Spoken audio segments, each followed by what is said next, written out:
Irmãos, nós estamos neste ano trabalhando em cima do quê?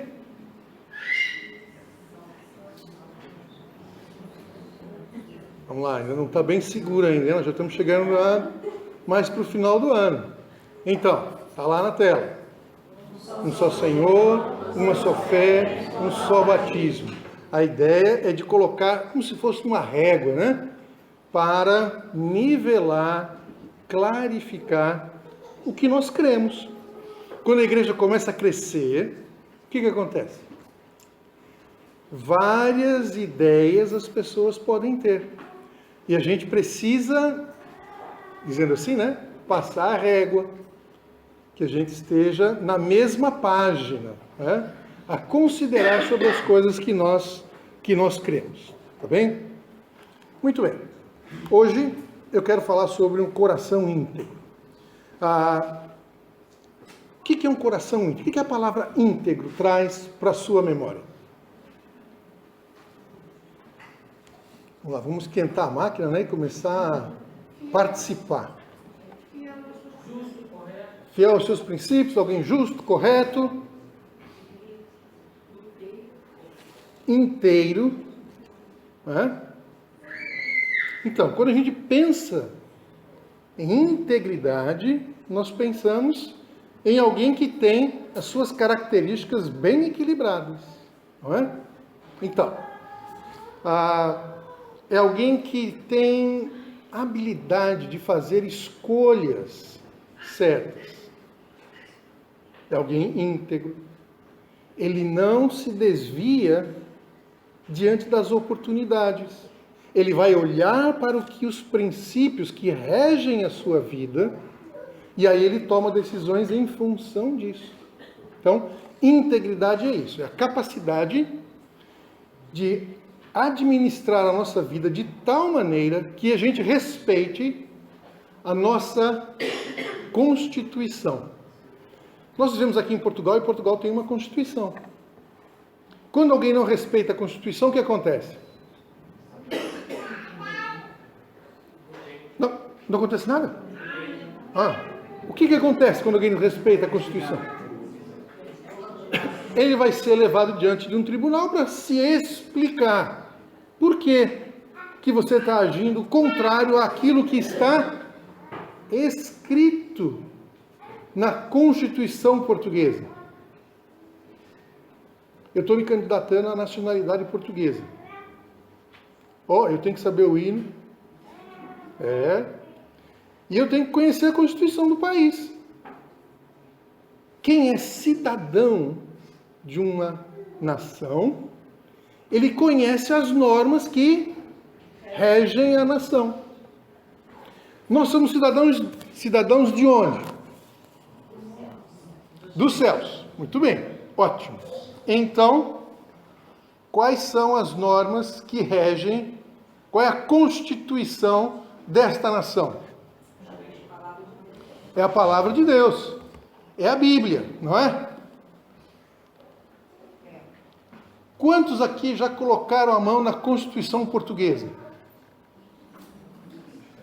Olha, portugueses, vocês precisam saber o que regulamenta a vossa vida. Talvez alguns dos estrangeiros já colocaram a mão na Constituição portuguesa para ver o que é que ele pode e o que não pode. Não é verdade? Para manter a estabilidade do nosso país, é bom que os cidadãos conheçam a Constituição e, portanto, ajudem aqueles que estão a caminho de descumprir algum item da Constituição. A gente o alerta e ele não executa aquele ato ilegal. Então, já deu para perceber onde eu quero chegar, né? A sua Constituição está aqui. Tem um hino que diz que eu sou estrangeiro, né, numa terra estranha. Mas eu sou cidadão de onde? Amém. Espero que a gente seja cidadão dos céus. E se somos cidadãos do céu, a vossa Constituição está aqui. Ou você conhece, ou você vai praticar uma série de Violações da Constituição. E aí você está passível de ser julgado. Julgado por quem e por quê? Deus é o nosso juiz e só tem um. E ele vai usar o que para nos julgar? A Constituição, aquilo que ele já deixou para orientar. Já imaginou se ele fosse usar alguma coisa que nós não sabemos? Aí era meio injusto, não é? Ser confrontado com alguma coisa que eu não sei, que eu não tenho acesso, não dá para saber. Mas ele já nos deixou a palavra, para que a gente tenha um coração que possa fazer escolhas sábias. Tá bem? Guarda isso na cabeça e vamos em frente. Salmo 86. O que ele diz? Ensina-me, Senhor, o teu caminho, para que eu o siga fielmente. Dirige o meu coração para que honre o teu nome. Então veja, é um pedido. Ensina-me. Quantas vezes você já fez esse pedido? Quantas vezes você parou e foi lá e pediu para Deus: ensina-me, Senhor, ensina-me. Quem pede por ensino reconhece o quê? Como? Ok, que ele não sabe. Então, se ele não sabe, ele vai à busca do conhecimento.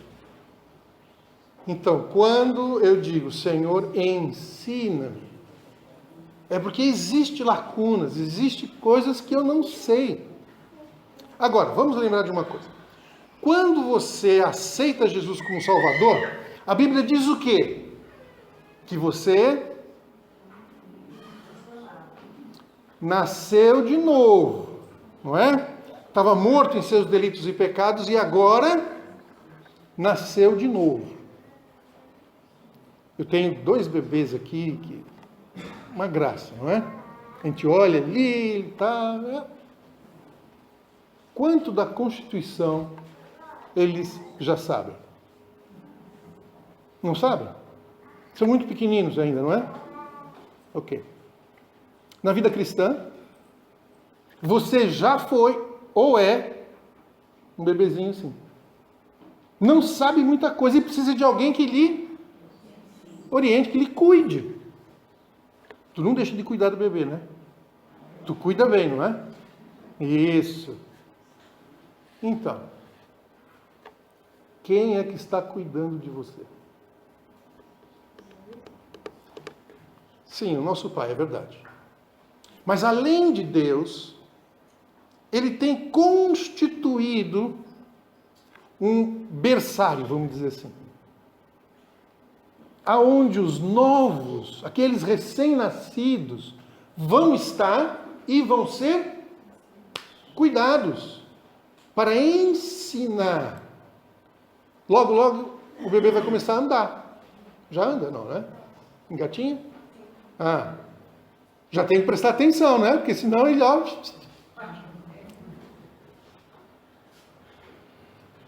Quem é que está a cuidar de você? Eu não sei quantos anos você tem desde que nasceu de novo. Eu acho interessante que a gente anote essas coisas. Quando foi a data do seu nascimento? Eu sei, 7 de setembro de 1953. Nesse dia eu nasci. Mas depois eu nasci de novo. Porque eu nasci morto em meus delitos e pecados. Depois eu nasci de novo. Aos 17 anos de idade, Deus me deu uma nova vida. E a partir daquela data, eu me tornei um bebê em relação ao conhecimento das Escrituras. E aí comecei a estudar.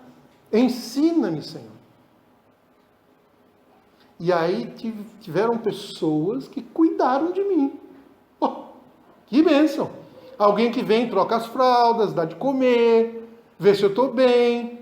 Quando o bebê não se sente bem, o que ele faz? Chora. E se você não atender? Chora mais. Então, vamos pensar na igreja.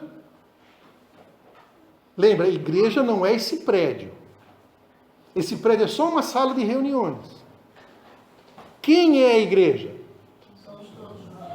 É a associação de pessoas em torno de um projeto comum, que é a expansão do reino de Deus. Estamos juntos? Então, onde tiverem 2 ou 3 reunidos em nome de Jesus, aí está a igreja. Aqui está a igreja. Tem muito mais do que 2 ou 3. Nos grupos familiares, ali está a igreja. Quando você vai visitar alguém, vá em nome de Jesus. Vá com a paz de Jesus àquela casa. E ali o Senhor vai estar a conduzir, a ensinar, a partilhar um com o outro as lições que você tem aprendido de Deus. Não é assim? Aquela pergunta que às vezes não me deixa calar. Quem Deus tem lhe dado o privilégio de cuidar? Talvez você não é o pai biológico, espiritual daquele novo convertido. Talvez ele nasceu pela instrumentalidade de outro, mas Deus o trouxe até nós. Seja na grande congregação, seja no seu grupo familiar, ou seja na sua vida particular. Guiado pelo Espírito Santo. Sem ele não tinha nada disso. Então, quem é que Deus tem trazido até nós para ser cuidado? Quem? Eu e você precisamos estar de olhos abertos, atentos para isso. Quem são as pessoas que estão nascendo de novo e agora precisam de alguém que cuide dela? Porque ela é um bebê. Não conhece as coisas de Deus. E às vezes nós esperamos que elas reajam do mesmo jeito que alguém que já está há muitos anos andando com Jesus. Queridos, pensa bem assim. Ele se converteu? A gente leva para a escola bíblica. Agora que ficou de férias, né? Escola bíblica e tal, mas domingo que vem está voltando. Então, meu irmão, vai à escola bíblica. Eu vou falar com o bebê. Eu não lembro o nome dele. Como que é o nome do... Leonora. Leonora, domingo que vem, tu trate de vir às 10h30, porque 10h30 é a escola bíblica dominical. 10, se chegar às 10h30 está atrasada. Chega às 10, Leonora. Leonora, está entendendo o que eu estou falando? Agora ela já me olhou. Está entendendo? 10 horas começa a escola bíblica. Se a mamãe não trouxer às 10, não trazê-la às 10 horas, ela não vai estar. Tu acha que só mandando ela uma vez por semana para a escola bíblica, ela vai crescer saudável? Ela come uma vez por semana só? Não, né? Às vezes de 3 em 3 horas, está querendo comer. Por que você acha que alguém que nasceu de novo na família de Deus, pela instrumentalidade do Espírito Santo e pela morte de Jesus na cruz, aguenta uma semana inteira sem alimento? Você aguenta? Os que só comem aos domingos estão doentes. Muitas vezes na Bíblia você tem essa comparação do corpo físico com a igreja. Se nós precisamos de pelo menos 3 refeições por dia, por que tu acha que você precisa de menos refeições na área espiritual? E aí, não tive tempo. Essa semana não deu. Ótimo. Está doente. Ou vai ficar doente. Dá para você ficar 1 dia, 2, fizer um jejum, né? Fica lá um tempo sem comer. Mas depois, come um boi, né? Quer dizer, se alimenta bem. Ensina-me, Senhor, o teu caminho. A Leonora não consegue andar nos caminhos do Senhor sozinha. Ela é um bebê. Mas eu espero que a mãezinha dela já consiga, porque ela já não é mais um bebê. Eu já tenho 60 e tal anos. Está mais para lá do que para cá. Eu espero, e você também, que eu consiga andar de acordo com a constituição dessa nova vida autonomamente. Eu consigo estudar a Bíblia sozinho. Eu preciso da comunhão dos irmãos, porque eu não enxergo em todas as direções. Eu não sei o que está atrás, a não ser que eu vire e olhe. Mas você sabe. E você pode me dizer. E assim nós nos ajudamos mutuamente. Correto? Ensina-me, Senhor, o teu caminho. Por que, Senhor, eu quero que o Senhor ensine o teu caminho? Para que eu o siga fielmente. Não há aprendizado se não houver prática. Como é que um professor sabe que o aluno aprendeu? O que ele faz? Dá exercício, mas dá um teste. E quando ele dá um teste, ele sabe se o aluno aprendeu. Deixa eu dar uma boa notícia para os alunos. Eu sou professor. Sabe que o teste não avalia só o aluno? Avalia o professor. Porque se eu não ensinei direito, como é que tu vai aprender? Então, um teste não avalia apenas o aluno. Um teste avalia também o professor. Se você não está a praticar as lições que estão na Bíblia, 2 hipóteses. Você não anda estudando, então trate de estudar.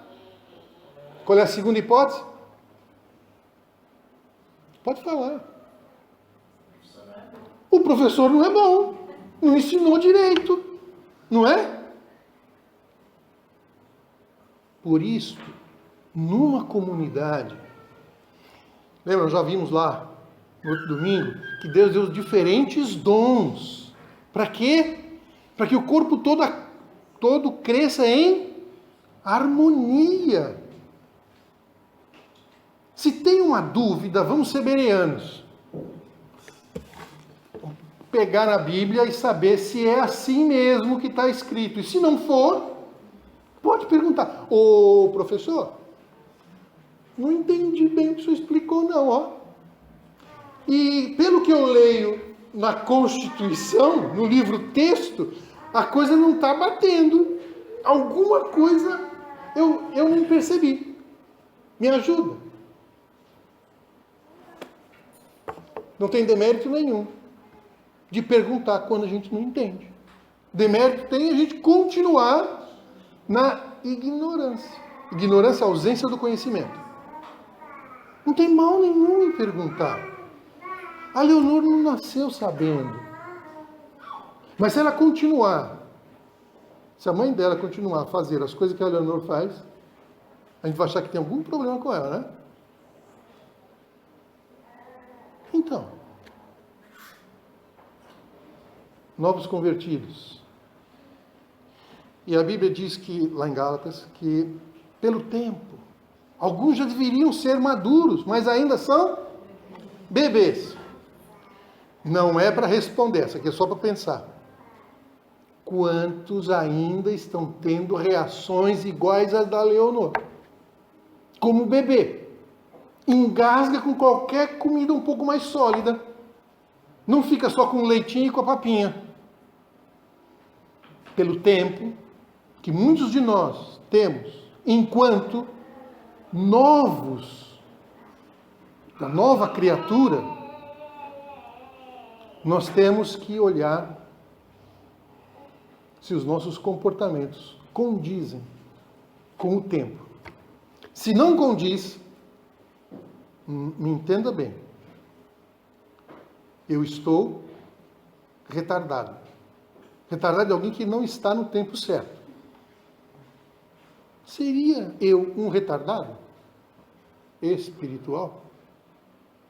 Alguém que nasceu de novo, amém, glória a Deus, mas que não teve um desenvolvimento adequado. Cada um deve sondar o seu próprio coração para isso, né? Quando Deus está a nos provar, Ele não está nos provando para mostrar para Ele o que eu sei ou deixo de saber. Ele já sabe. Ele está tentando mostrar para mim o que é que eu não assimilei ainda da lição. O professor é bom. Se eu chumbei na prova, o erro não está no professor, porque ele é bom. Ele está no aluno que não estudou. Sem estudar, as coisas não vêm para cá. Você confia no mestre, no professor que Jesus deixou para andar conosco todos os dias até a consumação dos séculos? Confia nele? Ele é bom, ensina direito, usa diferentes métodos. Então, se o Espírito Santo, esse professor abençoado, deixado para nos conduzir a toda a verdade, e está nos ensinando, e ele repete a lição várias vezes, de várias formas. Quando você está sendo provado, ou quando eu sou provado, eu peço assim logo para Deus, ai, me ajude a aprender logo a lição para eu não ter que repeti-la. Porque algumas lições a gente não quer repetir. Porque se repetir, dói. Então é melhor aprender logo, de primeira vez. Ensinou, eu aprendi, já estou praticando. E aí tem uma outra pergunta. De tudo aquilo que você conhece da Bíblia, e aqui eu sou talvez o pior. Quanto você pratica? De tudo aquilo que você conhece. Eu passo a vida estudando a Bíblia. E aí, o meu pecado, os meus desvios estão cada vez mais evidentes diante dos meus olhos. Sabe por quê? Porque quanto mais eu me achego à luz da palavra, mais as minhas trevas são reveladas. E o que é que eu faço quando eu descubro as minhas trevas? Seria muito bom pedir perdão e mudar, né? Mas não é isso que acontece a maior parte das vezes. A maior parte das vezes a gente sai de fininho como, ninguém está vendo, vamos sair daqui. Sai de perto da luz, porque está a revelar o meu pecado, as minhas trevas. Quando um irmão vem e lhe chama, e fala assim, meu amado, você está andando em desacordo com o que está aqui na Constituição. O que você tem a ver com isso? Desde quando eu lhe elegi como cuidador da minha vida? Eu ouvi a história de Caim e Abel. Qual foi a pergunta de Deus para Caim? Cadê o teu irmão? Qual foi a resposta? Eu lá sou cuidador do meu irmão, ele já é grande o suficiente para cuidar de si mesmo. Por quê? Porque tinha alguma coisa a esconder, né? Já viu quando a gente pega uma criança fazendo alguma coisa que não deve? O que ele faz? Bota as mãozinhas para trás e acha que porque você não está vendo a mão, você não está vendo o que ele fez. Lê do engano, não é? Parece que, principalmente a mãe, né? Tem olho nas costas, uma visão de raio-x, passa direto e vai ver o que está escondido. Ela sabe quando você, até pelo tom de voz, ela já sabe o que você está dizendo. Então, ensina-me, Senhor. Nossa, eu tenho que ir rápido. Deuteronômio capítulo 8. Tem alguns versículos de Deuteronômio, alguns trechos, que eu quero realçar com os irmãos. No versículo 2, para te humilhar, para te provar, para saber o que estava no teu coração. Sabe o que Deus deu as provas para o povo de Israel? Para humilhar, para provar e para saber o que estava no teu coração. Provas têm esta finalidade. Como anda o teu coração quando Deus prova? Se guardaria ou não os seus mandamentos. Todas as provas que Deus tem colocado na tua vida têm estas finalidades, para saber se você guardará ou não os seus mandamentos. Está difícil as provas? Estão difíceis? Lembra, Deus está querendo revelar o meu coração. Sabe para quê? Tem uma finalidade, não é só para revelar o coração. Eu já sei, o coração do homem é enganoso, é ruim, é mau, desesperadamente corrupto, tudo isso que a gente já sabe. Mas eu preciso me confrontar com o meu coração e descobrir o que é que anda nele. Dirige, ensina-me o teu caminho para que eu siga fielmente. Dirige o meu coração para que honre o teu nome. Você tem esse desejo? Quando a gente pede para Deus dirigir, Ele dirige. Às vezes, a minha esposa anda comigo no carro e ela fica um pouco ansiosa. Nós dirigimos bem diferente um do outro. Mas o carro só tem uma direção. Não tem duas. Se tivesse duas, já tinha acontecido muito acidente, não é verdade? Só tem um conjunto de comandos. O travão, o acelerador. Só tem um comando. Porque senão sou eu acelerando e ela travar. Você quer dar a direção da sua vida para o Senhor? Pensa bem, pensa bem. Você vai sair do banco, do condutor, para sentar no banco do carona. Quantas vezes você vai estar acelerando lá? Jesus, bora lá, está devagar. Quantas vezes você está achando que está indo muito depressa e você está querendo botar o pé no travão? Jesus, olha a curva, né? Põe o pé no travão. Muitas vezes Deus nos coloca em determinados projetos que Ele quer que ande rápido. E a gente começa a olhar e fala assim, mas Jesus está andando rápido demais. Eu não estou dando conta de todas as responsabilidades e todas as coisas que tem para ser feito. Jesus, mais devagar. Mais devagar por quê? Eu estou para voltar. Tem muita gente para alcançar para Jesus. Então eu preciso que a coisa vá rápido, meu filho. Pare de ver tanto videogame ou televisão. Vai estudar mais a Bíblia para saber como fazer. professor de escola bíblica. Quantos nós precisamos?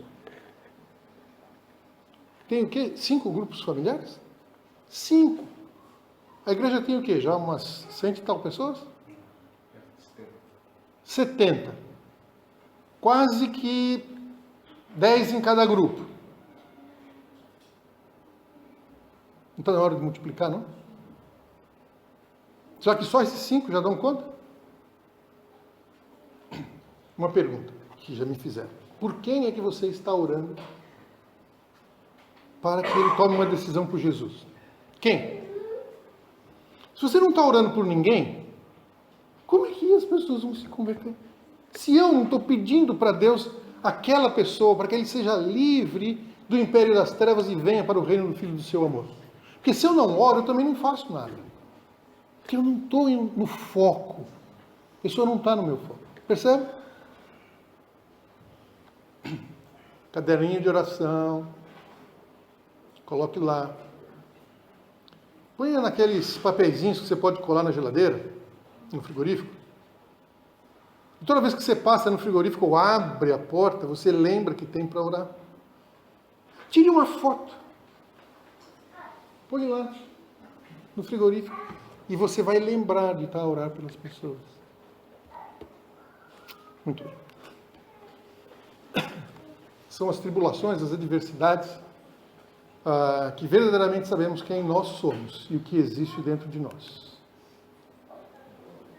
Jeremias 17, eu quero aqui reforçar um versículo ali. Enganoso é o coração.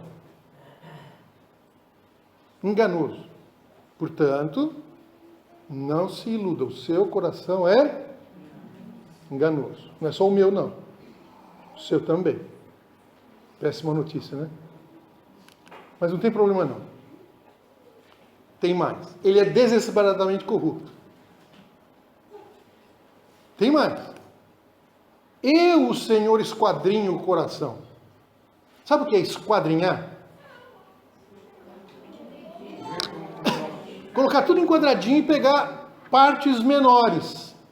E olhar cada uma daquelas partes menores. É isso que Jeremias está pedindo para o Senhor. Senhor, esquadrinha o meu coração. Prova os meus pensamentos. Eu, o Senhor.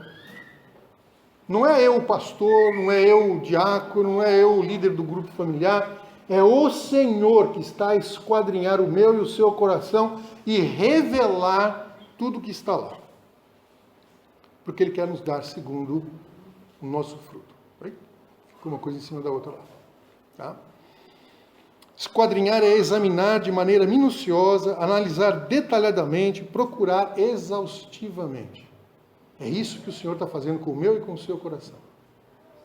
Procurando exaustivamente tirar tudo aquilo que não é luz. Tudo que é trevas Ele quer tirar, porque Ele está iluminando com a palavra. Alguns conselhos lá de Provérbios. Sabe o que é Provérbios? O nome do livro está dizendo, Provérbios.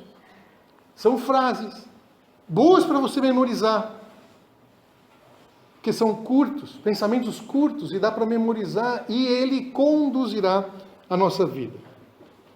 Meu filho, presta atenção. Está chamando a atenção ao que eu digo. Ouça bem minhas palavras. Não são outras palavras, é minhas palavras. Aqui, ouça bem as minhas palavras. A nossa Constituição. Não as perca de vista. Mantenha-as no fundo do coração. Lembra o que você quer esquadrinhar? O Senhor quer esquadrinhar o coração. Coração não é essa... A gente usa, a figura do coração, mas o coração está aqui, O que ele está querendo esquadrinhar está aqui, no seu banco de dados. Tá certo? Muito bem. Pois elas dão vida a quem as encontra e saúde a todo o corpo. Acima de todas as coisas, guarde o quê?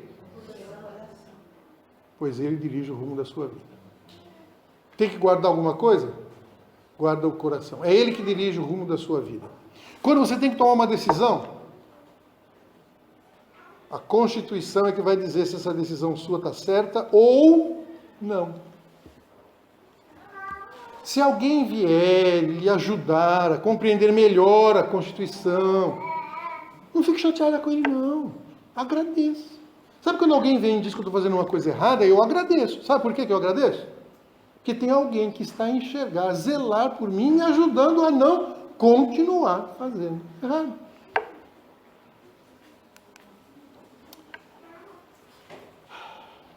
Evite toda conversa maldosa, faça-se das palavras perversas. Olhe sempre para frente, mantenha os olhos fixos no que está diante de você. Estabeleça um caminho reto para seus pés.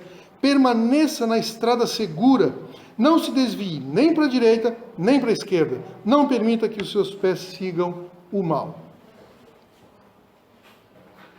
Guarde o seu coração, porque este é o resultado. Ele deu algumas coisas práticas para você fazer. Quando você chegar em casa, pega na tua Bíblia e vai ver dessas coisas práticas. Será que eu estou, Senhor, me envolvendo com conversas maldosas? Usando palavras perversas? Será que os meus olhos estão sempre olhando direto? Ou eu estou olhando, não sei se usa aqui a expressão de rabo de olho, não é assim? Desgueio, de lado, né? Em vez de olhar olho no olho. Já reparou como é difícil a gente conversar com alguém que fica olhando olho no olho?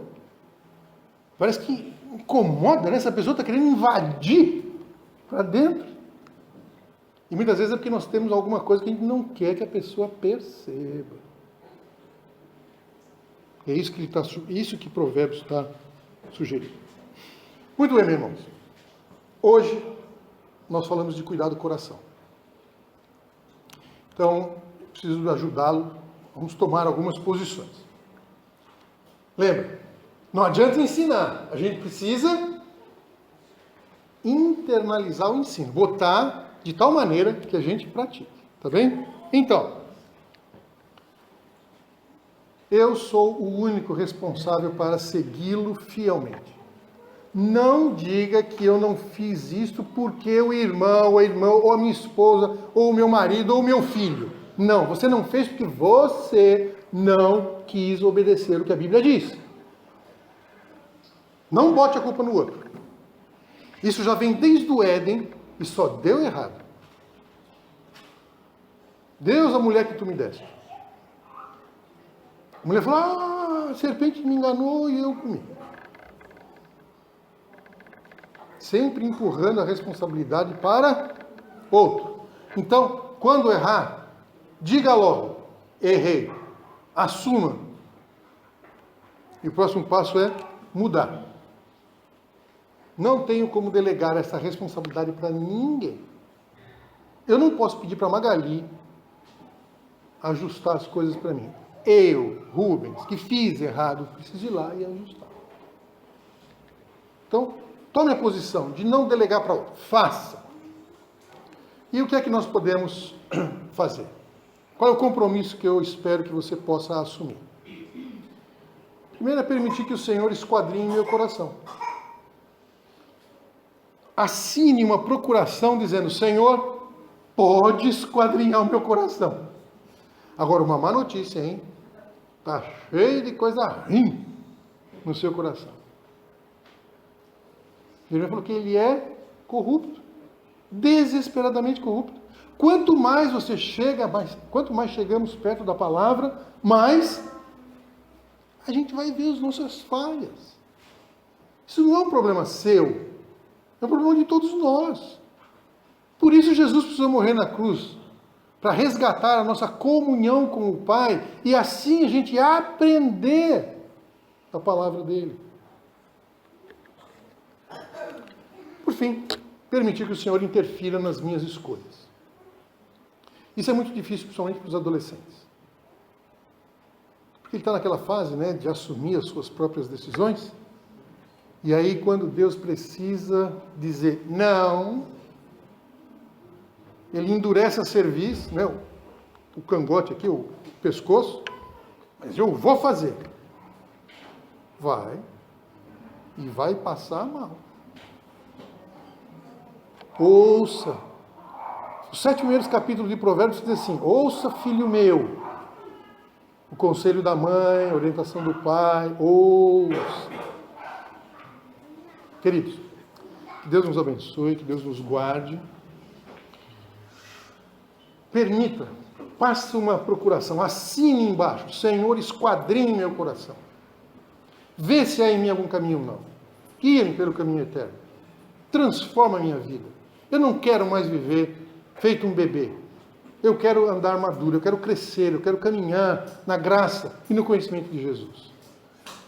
Que o Senhor lhe abençoe, lhe guarde ao longo da semana e que você tenha as oportunidades de colocar em prática aquilo que o Espírito Santo vai lhe ensinar através da palavra.